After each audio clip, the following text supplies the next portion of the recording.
So therefore, I found that very important. And another thing which was very important for me with that study was that to have negative emotion, like hatred, for instance. To have hatred is not only bad for others to whom I hate, it's actually more bad for myself. So if I'm trying to be compassionate, if I'm trying to be more non-violent and peaceful, it's not just for that people or for that person. It's more for me. Because just being angry and hateful and, hold on to that is actually the worst sufferer is myself. Because when I hold on to the emotion of hatred, I hold on to the experience of hurt. So if I keep on holding on to that, I keep on holding on to my own feeling hurt. And that's not what I want. I want to be free from hurt. Actually, I am hating somebody because I don't want to be hurt. But the way we usually do, although I don't want to be hurt, and that's why I hate, by hating, I keep the hurt, and therefore I hurt myself more. And of course, others also, if I can. So therefore, I think there are many others also, but this, way of understanding, way of looking at the situations and things in other people and my own self and our way of emotions, I think gave a very deep insight in, what I really want to develop and what is it most important for me. So my parents said that after that I changed. I think I did. My way of seeing things became slightly different. So I still got angry, but, not as much, I think. I could find a way to deal with it. And I also found that,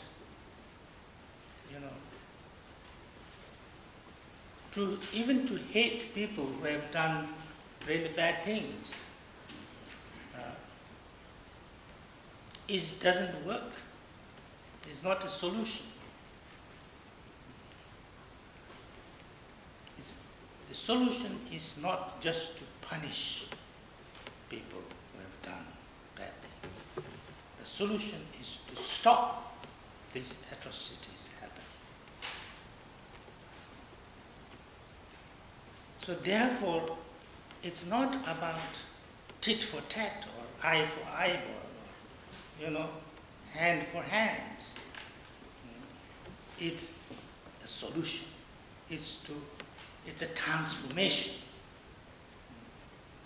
It's to change the hatred into love and to friendship. Create a situation where the trouble of hatred and trouble of violence and trouble of atrocities slowly come to an end. But of course, this is not an easy task. I think it's very also important to understand this. It's not an easy task. It's not an easy thing to do because we are all very emotional people. We react with our habitual tendency. Whether it's really good or not is another thing. A war or a process of conflict can never be stopped by conflict and war and hatred. Hatred begets hatred. So it can go on. It's like ping pong. You hit, you know. Somebody has to stop. And then only it can stop. So therefore, person who can say and decide that I'm not going to hit back at this point.